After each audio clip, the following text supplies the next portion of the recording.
Hi, this is Christian Kentra, and I just wanted to show you the computer I just finished building, or I guess I should say I'm still in the process of building, as you can see. It's a gaming optimized computer. You can see the case is nice and big there. It fits just perfectly under my desk here. This is a desk I use for, for gaming or for other projects, for building things or whatever. It was a nice big case. The reason I bought such a big case was so I could fit a lot of fans in it. I have let's see, 1, 2, 3, 4 fans in it right now, and I'll add a 5th fan when I install the side panel. So it has lots of airflow and stays nice and cool. And so let's look at some of the details. I won't get into too many specifics. I'll put those in the blog post, but it's running, I have a little light here so you can see better hopefully. Dual graphics cards here and an SLI configuration, which I already have configured and I've been very impressed with. It's worked out really well. It's a quad-core i7 processor, which I am also quite happy with. You can see I have sort of an interesting CPU cooler. This is a liquid CPU cooler, not the one that came with the CPU. This is something extra that I purchased, and so far it's seems to be working quite well. It's the way it works is the unit that's on top of the CPU here is a pump, and then we have 2 lines running to a radiator here. Excuse me, we have two fans. This is a fan right here, and then we have the radiator, and we have a second fan here. Both fans are blowing in the same direction, so they're forcing air through the radiator fins and keeping the CPU nice and cool so I can do some overclocking.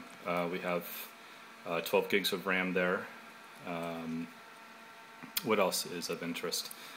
This is kind of interesting. This is a, see if I can get a good shot of it here. This is a backplane here, which enables me to install hard drives in the front bays. So I have 2 1TB drives in these front bays here, which connect to this backplane here, where the SATA connectors are. And I have them in a RAID configuration, which means if one fails or needs to be replaced, I can just pull it out of the front bay and throw a new one in there without having to open up the case, which is kind of nice.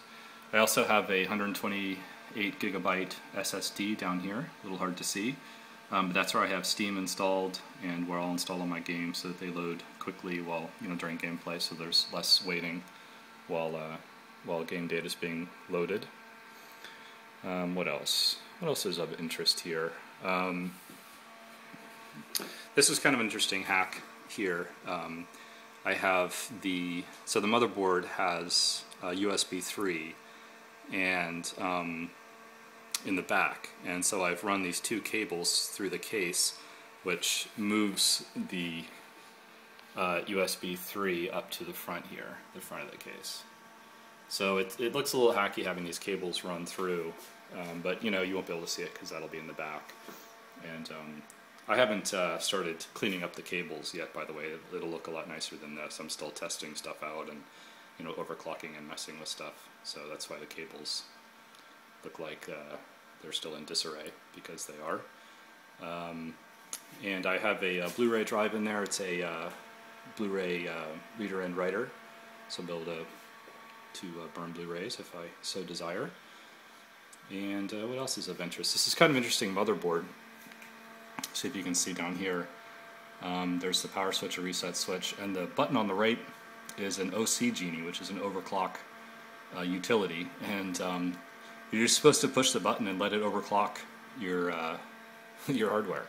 So I have it enabled, and I'll see how well it works and how far it pushes things, and if it works well, I'll leave it. If not, I'll just turn it off and overclock it myself. But I figured I'd give it a try.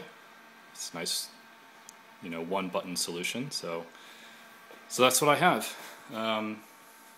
Again, it's a gaming optimized computer, which is why I have a lot of emphasis on the graphics card and the SSD specifically for game data, and it should be quite a lot of fun. So thanks for watching.